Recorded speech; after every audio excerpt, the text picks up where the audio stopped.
Pati Sudewo mundur di respon DPRD lewat pembentukan pansus. Lalu bagaimana prosesnya? Walau Bupati Pati Sudewo sudah menegaskan tidak akan mundur. Kita akan ulas bersama di pagi hari ini bersama dengan Ketua Pansus Pemakzulan Bupati Pati.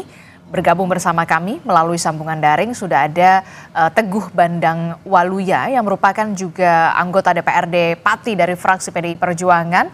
Selamat pagi, Assalamualaikum. Pak Teguh.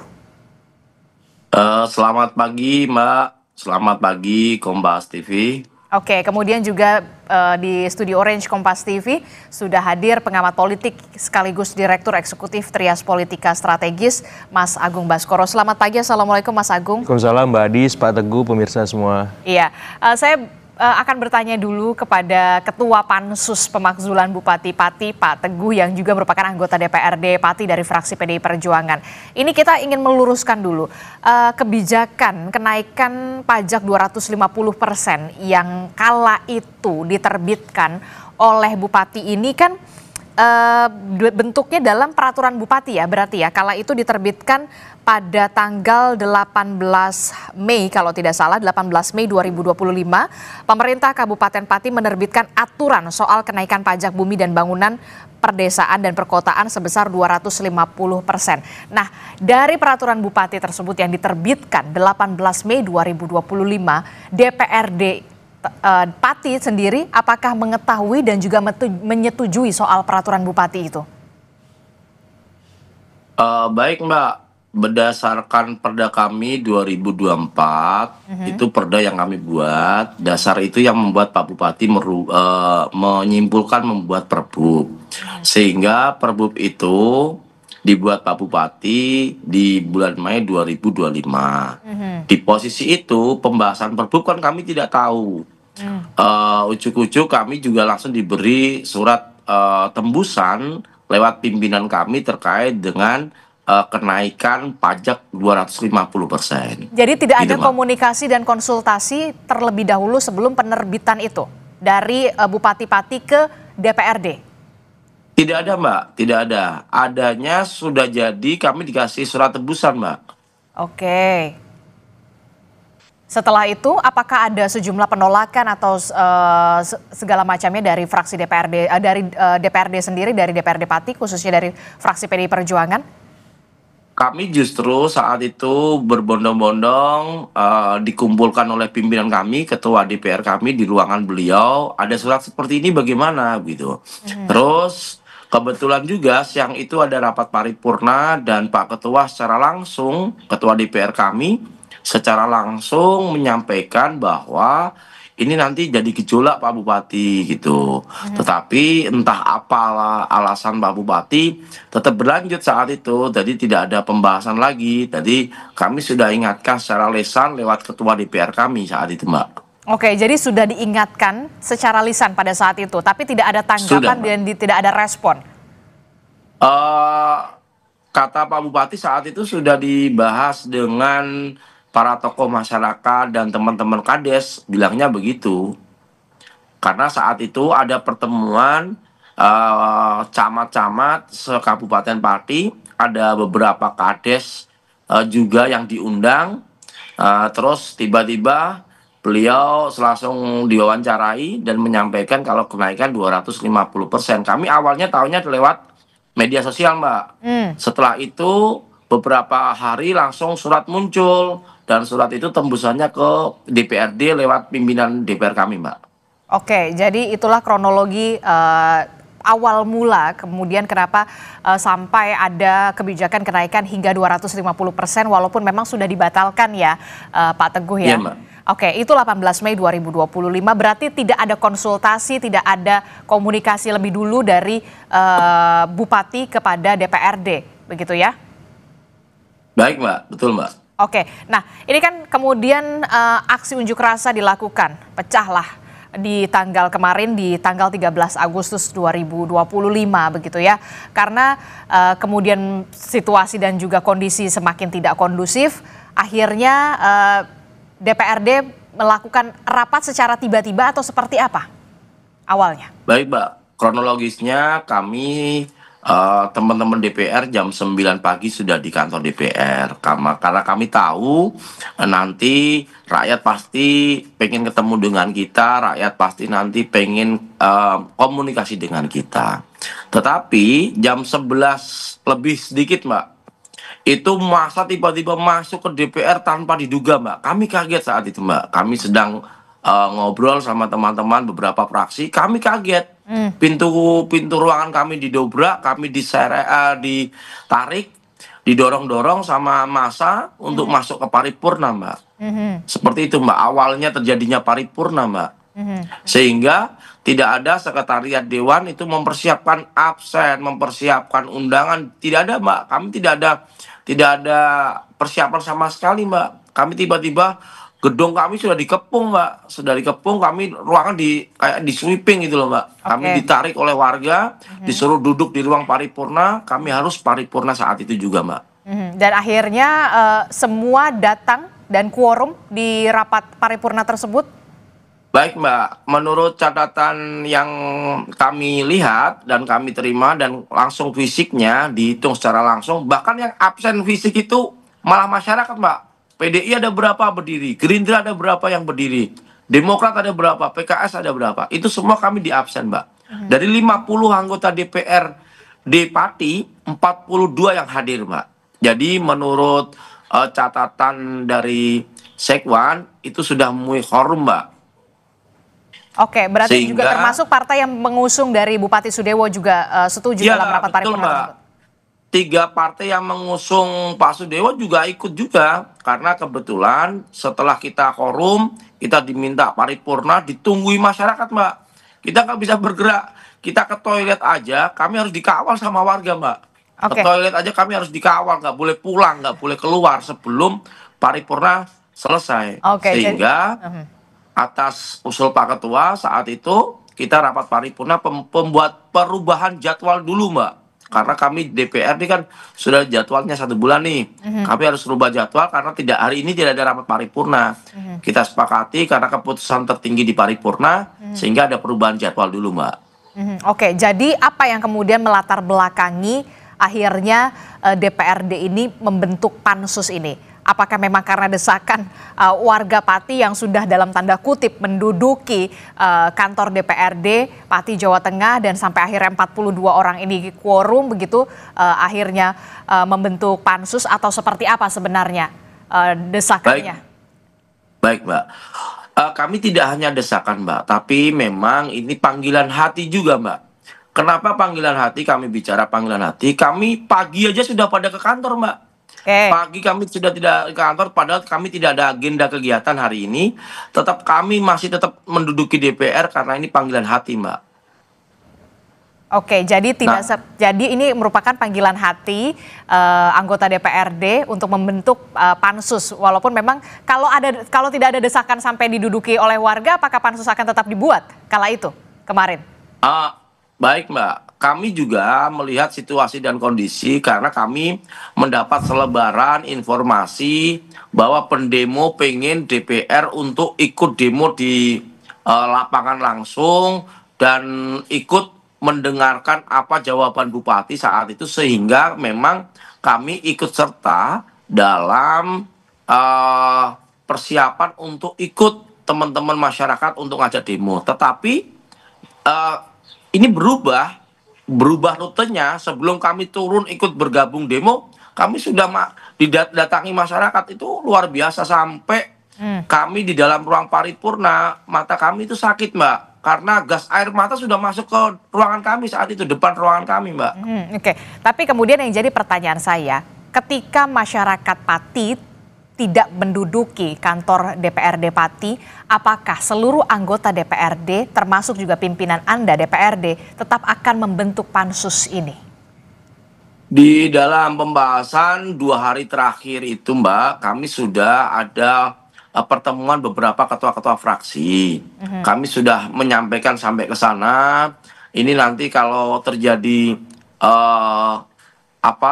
terjadi masa yang begitu banyaknya, kita harus bagi chaos, bagaimana cara kita mengatasinya, cara kita meredam suasana, sekaligus ada inisiator, Mbak. inisiator dari beberapa fraksi, memang Pak kita harus ambil tindakan tegas ini, jangan sampai nanti masyarakat kecewa dengan kita.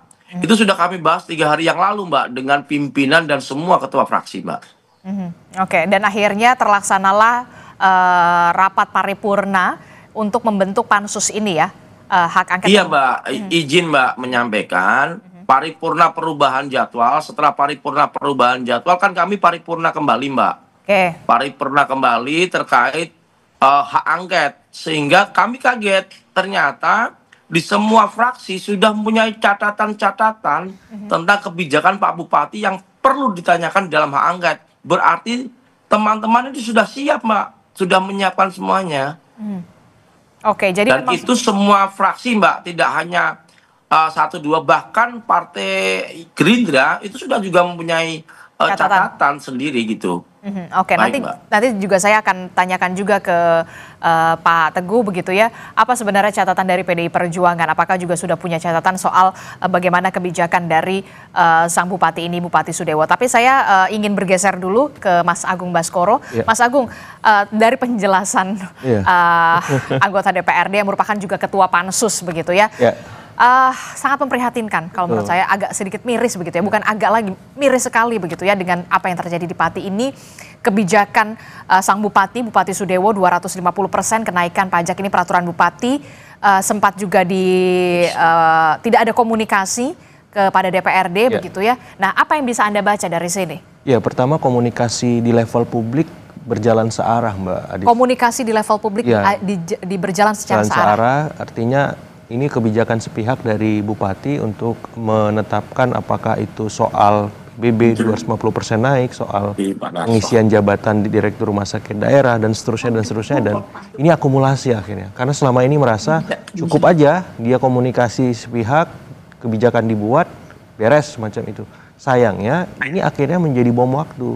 Nah, saya juga menyoroti peran DPRD di sini. Dengan beragam kebijakan tidak populis itu hadir, di mana fungsi kedewanan, fungsi-fungsi pengawasannya, sehingga meledak kemarin sampai Pak Teguh sama teman-teman akhirnya dirongrong ke toilet aja dikawal dan seterusnya. Itu kan sudah presiden yang buruk ya, semacam itu. Jadi saya menyoroti fungsi kedewanan di sana, kenapa baru sekarang itu semua ya terakselerasi secara eksponensial sehingga terbentuk pansus pemakzulan, hak angket dan seterusnya. Kalau misalkan masa tidak menduduki dewan misalkan, apakah bisa semacam ini seperti itu? Nah, iya, itu tadi pertanyaan saya. Dari Mei sampai Agustus itu ada waktu yang cukup lama, hampir 3 bulan semacam itu. Nah, fungsi kedewanan ini ke depan harus dioptimalkan Pak Teguh, karena ini bisa menjadi bom waktu. Saya khawatir begini, kalau di Pati saja misalkan tidak beres, ini bisa menjalar Mbak Adis. Kenapa? Karena kan soal PBB ini ternyata ada di banyak tempat, ya, di Jombang saya lihat, di Cirebon, kemudian di tempat-tempat di Bone juga semacam itu. Jadi Pati ini akan jadi presiden bagi bukan hanya untuk Jawa Tengah, tapi juga buat nasional semacam itu. Apakah fungsi kedewanan kita di level daerah itu sudah berjalan optimal atau belum? Nah, jangan sampai kita hanya melihat Pak Sudewo yang memang dia seperti itu, tapi dewan ini tanggung jawabnya di mana? Khususnya partai-partai pengusung dan partai-partai yang tidak mengusung semacam itu. Karena buat saya Pak Sudewo ini kan hanya didukung dalam tanda petik 36% ya Pak Teguh ya, total fungsinya. Cukup berani saya bilang, bukan koalisi mayoritas di parlemen tapi berani buat kebijakan-kebijakan tidak populis. Nah, ini kontrolnya di mana gitu. Nah, saya menyoroti di situ supaya apa? Supaya kita objektif juga. Bahwa ini bukan salah satu eksekutif saja, legislatif punya peranan. Akhirnya publik karena tidak masuk aspirasinya ke eksekutif dan legislatif, demo tumpah ruah di jalan, kekacauan, kredit dan semacam yang kita lihat kemarin. Nah, seperti itu. Dan ke depan harapannya DPRD lebih sensitif, lebih progresif supaya apa? Masa tidak perlu tumpah ruah ke jalan, tidak perlu ada yang luka-luka, tidak perlu ada ya pemerintahan yang tidak berjalan maksimal akhirnya semacam itu. Karena kan concernnya hari ini ekonomi di sana dan di beberapa tempat juga lagi turun Mbak Adi seperti itu. Oke, kalau kita lihat ini adalah partai pendukung dari dari Sudewo ya, Bupati Sudewo begitu ya. Kita lihat dulu, ini dia partai pendukung Bupati Sudewo, ini ada Partai Golkar, Partai Solidaritas Indonesia, Gelora, kemudian ada PKN dan juga Perindo begitu ya. Kalau kita lihat ada 5, ada juga partai pengusungnya. Nah, ini partai pengusungnya ini ada Partai Gerindra, PKB, Partai Nasdem. Tadi disebutkan oleh Pak Teguh, bahkan dari Partai Gerindra pun sudah memiliki catatan sebenarnya. Betul. Apa kebijakan-kebijakan yang dirasa kok ya nggak pro rakyat begitu. Nah, Apa yang bisa dibaca dari sini? Partai pengusungnya dari Partai Gerindra juga bahkan mendukung adanya hak angket pembentukan pansus ini gitu ya. Walaupun kita tahu PDI Perjuangan masih menguasai Pati. Betul. Jadi kepemimpinan Pak Bupati, maaf ini buruk sekali Mbak Adi. Sampai partai koalisi pendukungnya pun memberikan catatan. Ini kan mestinya tidak terjadi ya. Buruknya itu ditambah dengan komunikasi beliau yang sangat buruk sekali. Ketika kemarin ada soal mau demo, ya sudah 5.000 saya berani, 50.000 apalagi. Itu menantang? Ya menantang, dan itu ya buat saya nggak populis. Dia sudah buat kebijakan nggak populis, terus komunikasinya seperti itu. Yang terjadi masyarakat marah sekali. Wajar gitu. Jadi ini hanya efek samping dari komunikasi yang buruk, leadership yang nggak baik. Bukan hanya di level publik ya, di level elit juga nggak, Pak Teguh dan teman-teman nggak diajak semacam itu. Ini kan problematik. Padahal beliau bukan pemilik koalisi mayoritas di DPR, seberani itu. Berarti kan saya melihat memang perlu ada peringatan tegas dan jelas, apakah lewat pansus pemakzulan, apakah lewat pemerintah pusat juga semacam itu, supaya apa? Pemerintah pusat juga nggak boleh lepas tangan ataupun cuci tangan. Udah, ini urusan daerah, nggak bisa. Mendagri bisa apa nih? Kita nunggu Kemendagri bisa melakukan apa untuk memastikan masyarakat pasti bisa tenang. Tidak lagi ya turun ke jalan, tumpah ruah, dan akhirnya mengganggu pemerintahan seperti itu. Ini sangat disayangkan kondisi ya, yang terjadi di Pati kemarin 13 Agustus. Bahkan warga Pati pun sampai menduduki kantor DPRD, mendesak agar DPRD melakukan pembentukan pansus begitu ya, rapat paripurna pembentukan pansus dan juga hak angket soal pemakzulan dari Bupati ini. Saya ke Pak Teguh. Jadi Anda sebagai ketua pansus, poin pentingnya apa pada saat rapat paripurna kemarin? Poinnya ini apakah memang pemakzulan, hak angket? Karena juga ada beredar kabar poinnya tuh sebenarnya hanya RSUD, kasus RSUD. Nah, kita luruskan di sini, Pak Teguh. Seperti apa? Baik Mbak, kami hari ini belum bisa menyampaikan Pak Sudewo bersalah dan tidak. Karena kan kami baru berproses, mulai hari ini kami baru rapat pansus Mbak. Tetapi di pembahasan nanti ada 12 item Mbak, 12 item. Ada 12 item? Betul Mbak, ada 12 item yang diusulkan teman-teman fraksi sendiri. Dari 7 fraksi itu salah satunya RSUD. Yang kedua, penurunan jabatan dari eselon 2 diturunkan jadi staf Mbak. Itu ada. Terus yang ketiga, mutasi jabatan. Mutasi jabatan itu kalau kami tidak salah baca, tidak salah bahas kemarin, 6 bulan setelah beliau dilantik atau 6 bulan sebelum diberhentikan, kepala daerah tidak bisa memutasi. Nah, ini mutasinya sangat luar biasa. Oke, itu kan yang soal RSUD. Ya, RSUD. Ada lagi Mbak, mutasi, double jabatan. Double jabatan ini banyak sekali Mbak, dirangkap-rangkap oleh camat-camat itu. Dan misal contohnya, PLT Kasatpol PP pas marah-marah cewek itu langsung malam harinya diganti begitu saja, ganti orang gitu saja Mbak. Kami tidak tahu prosesnya, ujuk-ujuk langsung digonta-ganti gitu aja. Kayak sandal jepit gitu aja Mbak. Oke, termasuk juga soal poin pemakzulan. Ini direspon DPRD atau enggak pemakzulan Pak Bupati ini, Bupati Sudewo, Bupati Pati? Direspon, sehingga kami membuat pansus ini Mbak. Oke. Kami merespon sekali, bahkan kami meminta masyarakat silakan datang ke DPR, yang penting tertib. Kami akan rapatnya secara terbuka Mbak, biar masyarakat bisa tahu bahwa kita ini tidak ada yang main-main gitu Mbak. Sepakat. Jadi rapat ini dilakukan secara terbuka dan juga transparan, termasuk juga soal poin-poin pembahasan pansus Mbak. Ini. Betul Mbak, kami tidak ada yang kami tutup-tutupi. Justru dari 7 fraksi ada 15 anggota pansus. Kami biar rakyat bisa menilai fraksi mana yang betul memperjuangkan aspirasi rakyat, fraksi mana yang gasnya setengah-setengah, fraksi mana yang nanti kena angin yang kencang Mbak, begitu Mbak. Ada juga jangan sampai malah mati angin lah ya. Iya Mbak, siap. Oke, Pak Teguh, soal mekanisme pansus ini, soal hak angket termasuk juga soal pemakzulan ini, nanti mekanismenya seperti apa dilakukan oleh DPRD? Tapi jangan dijawab dulu Pak Teguh, nanti kita akan temukan jawabannya usai jeda. Tetaplah bersama kami di Sapa Indonesia Pagi, kami akan segera kembali.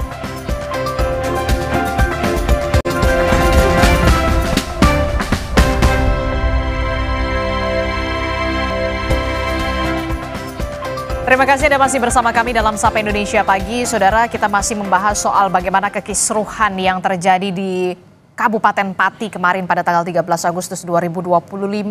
Aksi demo unjuk rasa untuk menuntut mundurnya Bupati Pati Sudewo yang dilakukan oleh warga Pati, Jawa Tengah. Saya masih membahasnya dengan Ketua Pansus begitu ya, yang kemudian direspon oleh DPRD dengan membentuk Pansus begitu untuk pemakzulan dari Bupati Pati Sudewo. Pak Teguh, saya ingin tanyakan nanti untuk soal Pansus ini, khususnya untuk pemakzulan Bupati Pati Sudewo ini, nanti mekanismenya akan seperti apa yang akan dilakukan oleh DPRD? Karena kan masing-masing fraksi juga tadi Anda menyebutkan sudah punya catatannya. Bagaimana ini? Baik Mbak, setelah rapat paripurna kemarin kita sudah dibentuk Pansus, kami diperintahkan langsung oleh Pak Ketua dan pimpinan DPR kami untuk kerja cepat karena masyarakat, rakyat Pati sudah menunggu kinerja kita. Sehingga kemarin sore langsung kita rapat Pansus, membuat perencanaan bagaimana dan apa langkah sebagai Pansus untuk membahas pembahasan Pansus. Nah, cara kami hari ini mungkin nanti kami sudah mulai nanti jam 10 pagi Mbak pembahasan rapat Pansus, dan kami sudah sampaikan kepada warga masyarakat boleh hadir di DPR karena DPR ini rumah rakyat. Silakan duduk yang sudah kami siapkan, silakan mendengarkan, tapi tidak boleh gaduh maupun rusuh. Monggo kami perbolehkan. Kami akan terbuka Mbak, dan kami akan panggil di semua misal materi satu. Nah, terkait misal ini terkait eselon, berarti semua yang terkait itu dan korbannya yang diturunkan harus kita undang semuanya Mbak, kita periksa semua satu persatu. Bahkan Pak Ketua menyampaikan jangankan sampai malam Mas, 24 jam kalian harus kerja karena kita ditunggu rakyat. Itu pesan dari pimpinan DPR kami Mbak. Oke, termasuk juga soal adanya usulan pemakzulan yang harus direspon DPRD, nanti akan seperti apa mekanismenya? Pemakzulan itu nanti kami rapat Pansus, kalau sudah terjalan 12 item sudah kita bahas semua, nanti kita sampaikan di paripurna. Setelah paripurna nanti kesimpulannya apa, nanti biar paripurna yang menentukan Mbak. Kami hanya menyampaikan Pansus bekerja ini kan membantu pimpinan untuk mendapatkan data atau mendapatkan berkas-berkas yang harus disampaikan ke paripurna Mbak. Oke, termasuk juga karena memang usulan pemakzulan ini muncul begitu ya, dan harus direspon oleh DPRD pastinya karena memang perpanjangan tangan rakyat begitu, rakyat Kabupaten Pati. Ini kan karena memang adanya kebijakan kenaikan pajak begitu ya, sehingga 250% yang kemudian yang terbaru dibatalkan begitu ya. Tapi kemudian Bupati Pati mengatakan kenapa harus menaikkan pajak hingga 250% karena untuk meningkatkan pendapatan asli daerah atau PAD, karena 14 tahun ini sudah tidak berubah, tidak ada kenaikan selama 14 tahun. Benar atau enggak sebenarnya? Izin meluruskan Mbak, 14 tahun itu tidak ada kenaikan, ini salah. Sebelumnya sudah ada kenaikan Bupati sebelumnya, tapi memang kenaikannya sedikit, hanya 20%. Sehingga rakyat juga memaklumi, dan itu pun kami biarpun itu perbu, kami diajak pembahasan Mbak. Diajak ngobrol sama Bupati, gimana ya, naik bagaimana ya. Pak Bupati jangan memberatkan masyarakat. Pak Bupati saat itu dikasih masukan bisa Mbak, Bupati yang lama itu. Tetapi izin Mbak, ini tidak hanya kaitan pajak yang sudah dibatalkan, ada permasalahan yang berat Mbak menurut kami. Bahkan ada camat itu mengancam warga, memberikan surat edaran, kalau tidak membayar pajak tidak akan dilayani di semua kegiatan yang ada di kecamatan. Mulai bikin KTP dan sebagainya, tidak mau melayani Mbak. Ini ada surat edarannya. Ini nanti kami sampai ke sana Mbak, biarpun ada itu surat edaran ya? Ada Mbak, ada Mbak, ada Mbak. Ada beberapa kecamatan yang sudah mengeluarkan surat itu Mbak. Dan Pak Camat sendiri tanda tangan resmi Mbak, tidak akan melayani. Nah ini yang menjadi nanti biarpun Perbup itu dicabut, tapi kami akan masuk ke dalamnya itu. Kenapa sampai seperti ini begitu Mbak? Oke, ini sangat miris sekali, bahkan sampai ada surat edaran, nanti bisa ditunjukkan kepada kami kalau di lain kesempatan kita diskusi lagi. Siap, Mbak. Siap, Mbak. Kecamatan apa yang kemudian sudah mengeluarkan surat edaran semacam itu begitu. Termasuk juga saya ingin mengkoreksi lagi kalau saya salah, APBD Kabupaten Pati di 2024, anggaran 2024 itu disetujui 2,754 triliun. Betul? Iya. Sementara Betul, Mbak. anggaran 2025 itu disetujui mencapai 2,940 triliun. Betul, Mbak. Dan menurut Anda bijak tidak sampai kenaikan pajak hingga 250%?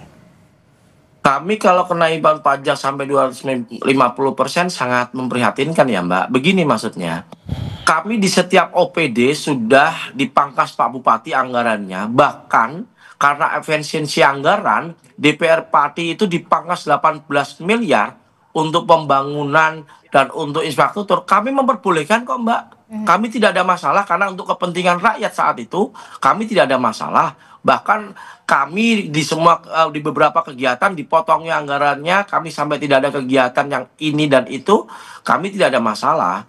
Tetapi karena kegunaan anggarannya itu untuk pembangunan infrastruktur yang ada di Pati dan itu memang dijalankan. Tapi yang kami sayangkan Mbak, beberapa ratus miliar untuk pembangunan infrastruktur itu beliau tidak mengadakan lelang, Mbak, tetapi mengadakan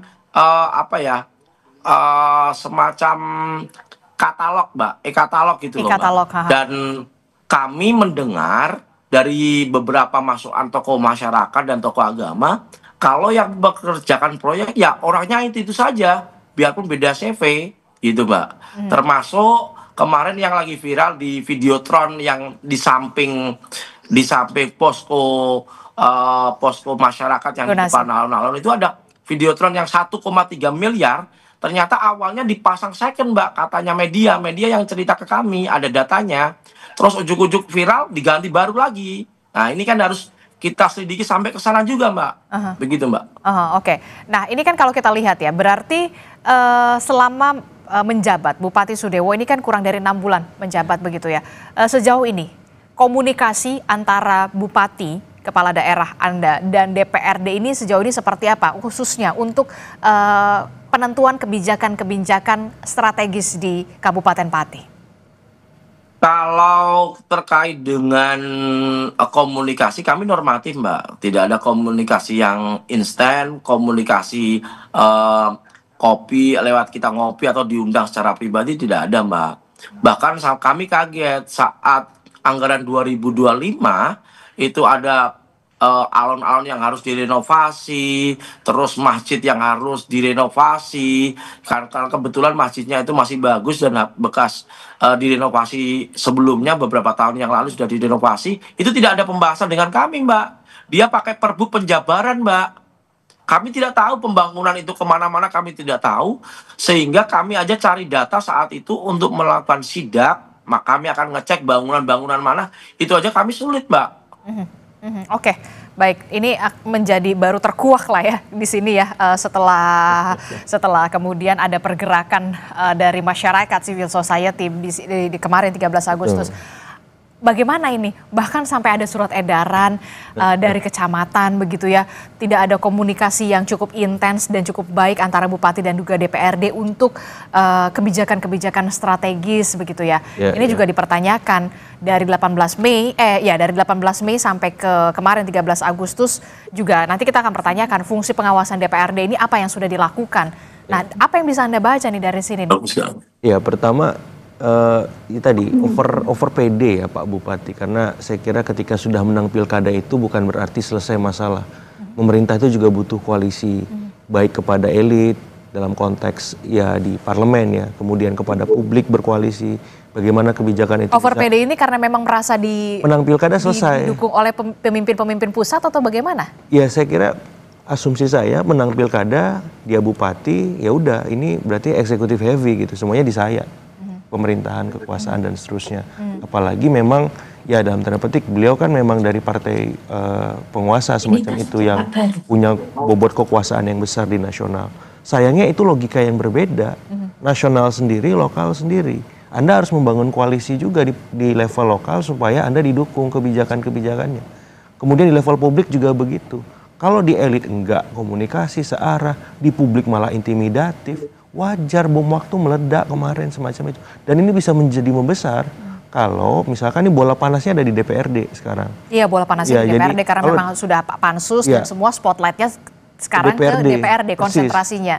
DPRD bahkan sebenarnya ada lagi pemerintah pusat, dalam hal ini Kemendagri, bisa melakukan apa untuk merespon ya aspirasi masyarakat Pati yang sudah klimaks nih. Ya jangan sampai ini besar lagi dan akhirnya menjadi kontraproduktif bagi pembangunan di Pati, bagi stabilitas di sana dan bahkan mungkin di nasional, karena sudah ada arahan-arahan netizen kita mengkait-kaitkan ini pemanasan dulu semacam itu. Ini daerah lain di mana seperti apa. Nah, ini kan harus diredam. Ya, misalkan Pati ada problem soal anggaran, pemerintah pusat bisa bantu apa misalkan. Ada intervensi semacam itu, saya kira perlu. Dan ini harus menjadi evaluasi. Persis, supaya nggak terjadi lagi di daerah-daerah lain hal serupa. Kalau seperti ini kan nggak nyaman kita berbangsa, bernegara. Ada satu daerah yang bermasalah, terus kita itu masalah lokal, masalah regional saja. Gitu. Pak Gubernur Jawa Tengah juga harus turun. Ya jangan sampai ya udah ini kan Pati saja. Gubernur bisa bantu apa soal anggaran? Gubernur bisa bantu apa untuk meredam? Yang Anda lihat ya saya belum hanya sebatas menghimbau ya Pak Gubernur ya semacam itu, karena ini kan bawahan dia dari secara administratif. Pak Gubernur juga harus turun, dalam artian ini dikeroyok sama semua stakeholder supaya apa? Masyarakat Pati adem, tenang dulu ya. Problem mereka apa? Pajak nggak jadi naik, oke. Apalagi kebijakan yang bermasalah. Langsung segera selesai 1-2 hari ini. Jangan terlalu lama. Ini emosinya sudah klimaks soalnya. Saya nggak bayangin Bupati lagi ngomong bersama massa dilempari sekonyong-konyongnya semacam itu, pemandangan yang sangat buruk. Dia nggak punya legitimasi memimpin. Betul. Dan kalau udah seperti itu susah ini diperbaiki. Usahanya harus benar-benar luar biasa. Ya dari pemerintah pusat, pemerintah provinsi, DPRD juga harus cepat gitu. Supaya apa? Supaya bisa lebih stabil, bisa ternormalisasi walaupun tidak akan mudah proses itu. Oke, kalau kita lihat begitu ya, desakan, tidak hanya desakan masyarakat Pati begitu yang sudah klimaks kemarin 13 Agustus pecah begitu ya, tapi juga Bupati Pati Sudewo juga akan menghadapi desakan juga hak angket gitu ya untuk pemakzulan dan segala macam.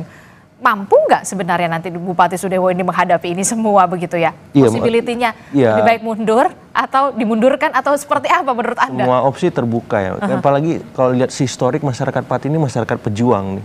Ya ada latar sejarah yang kuat, petaninya memberontak zaman kolonial, terus ada masyarakat Samin di Blora yang menginspirasi masyarakat Pati. Jadi ini masyarakat pejuang, masyarakat yang memang benar-benar melihat ideal, hal-hal ideal itu harus tampak di mata mereka. Nah ini dipantik ya, terus-menerus lewat kebijakan-kebijakan tidak populis, lewat arogansi pemimpin, terus ya tadi mampetnya fungsi-fungsi pengawasan di kedewanan. Jadi lengkap semua akumulasi itu akhirnya terjadi. Nah saya kira ini harus dilihat oleh Pak Sadewo sebagai opsi-opsi. Mau istilahnya pemakzulan jalan terus, ini kan semakin dalam tanda petik membuat citra dia minor ya.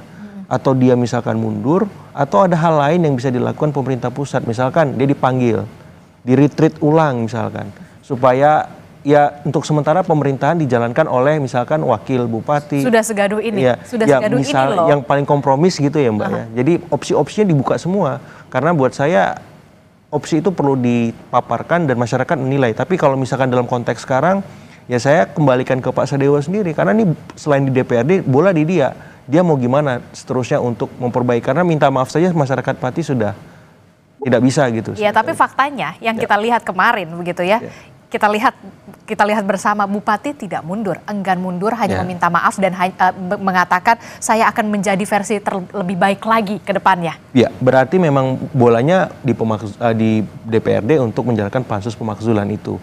Terus di pemerintah pusat juga ini bisa merespon sikap beliau yang semacam itu bagaimana, karena ya ini kontraproduktif ya. Saya khawatir justru nanti bisa berlanjut ke hal-hal yang lebih ya tidak kita inginkan. Kalau misalkan komunikasinya masih searah nih, masyarakat pengennya apa, Pak Bupati pengennya apa, tidak ada yang menjembatani itu. Dalam artian ya proses politik jalan di DPRD nggak apa-apa, tapi ada perlu lah misalkan Pak Gubernur, Pak Mendagri untuk memfasilitasi semacam solusi win-winnya apa supaya apa tidak terganggu nih pemerintahan. Oke, termasuk juga oke lah kalau misalkan dikatakan Bupati kan kita lihat tidak kemarin dalam situasi ini tidak mundur begitu. Betul.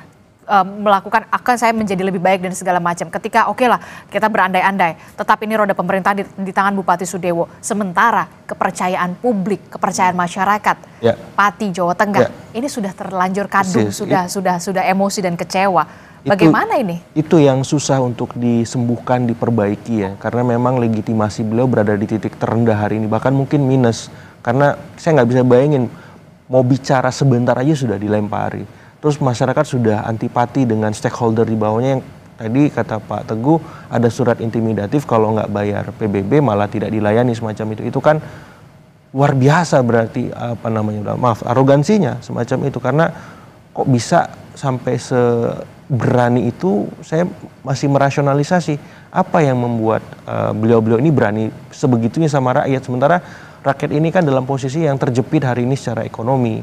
Kemudian juga mereka berharap ada imajinasi ketika mereka punya pemimpin baru, ya ada harapan baru yang terbit. Tiba-tiba kok ini bermasalah, itu bermasalah, dan tadi ada 12 item dan itu masalah-masalah yang ekstrim menurut saya gitu. Jadi wajar kalau misalkan masyarakat, elit di sana kemudian sangat kecewa, marah dan seterusnya. Dan ya Pak Sadewa perlu objektifikasi ini, melihat apa langkah progresif yang bisa beliau ambil. Tadi apakah memang bisa mundur, apakah memang mengikuti proses konstitusional, atau misalkan menunggu pemerintah pusat semacam itu. Atau mungkin Bupati Sudewo masih meyakini demo yang kemarin ini ditunggangi oleh kepentingan. Ya, kalaupun ditunggangi yang paling dominan publik kan, Mbak. Maksudnya dalam konteks seperti sekarang beliau harus reflektif juga bahwa beliau punya problem yang sangat akut secara elit, secara publik, bahkan secara keseluruhan nasional, untuk dalam tanda petik gagal mengkomunikasikan kepemimpinan dia yang baru berjalan ini. Jadi kalau misalkan dipaksa untuk beliau merasa ini ditunggang menjadi minor, kenapa? Karena ini sudah menjadi spotlight nasional. Penunggangannya sekarang publik. Isu daerah yang kemudian juga sekarang menjadi sorotan nasional. Pemerintah daerah yang lain juga ketar-ketir nih. Wah, saya harus hati-hati nih supaya nggak kayak Pati. Jadi ini bukan lagi bahasan Pati, kita bahasa Indonesia nih. Karena pemimpin-pemimpin level lokal, anggota-anggota DPRD di daerah lain sekarang lebih hati-hati, lebih mawas gitu, membuat kebijakan, membuat sebuah undang-undang, perda dan seterusnya. Kenapa? Karena nggak mau seperti Pati. Ada statement semacam itu di netizen kita sekarang, dan dalam tanda petik mereka bilang kita mulai dari Pati. Artinya Pati ini laboratorium politik nasional sekarang.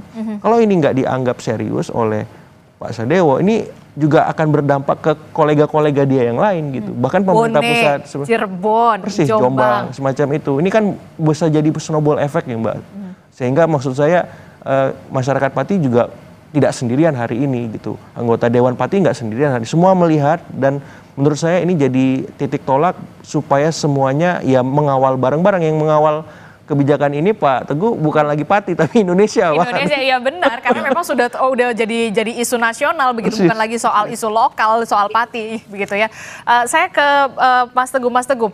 Ini tadi dikatakan oleh Mas Agung, prosesnya bola panasnya sekarang di DPRD, konsentrasi semuanya di DPRD. Nah, apa yang harus dilakukan DPRD secepatnya, jangan sampai kemudian dalam tanda kutip ya mengkhianati aspirasi rakyat, aspirasi warga Pati yang kemudian memang mendesak agar pemimpinnya Bupati Sudewo ini mundur. Walaupun kita kemarin lihat sebelumnya Bupati Sudewo mengatakan menduga ada ditunggangi kepentingan lain.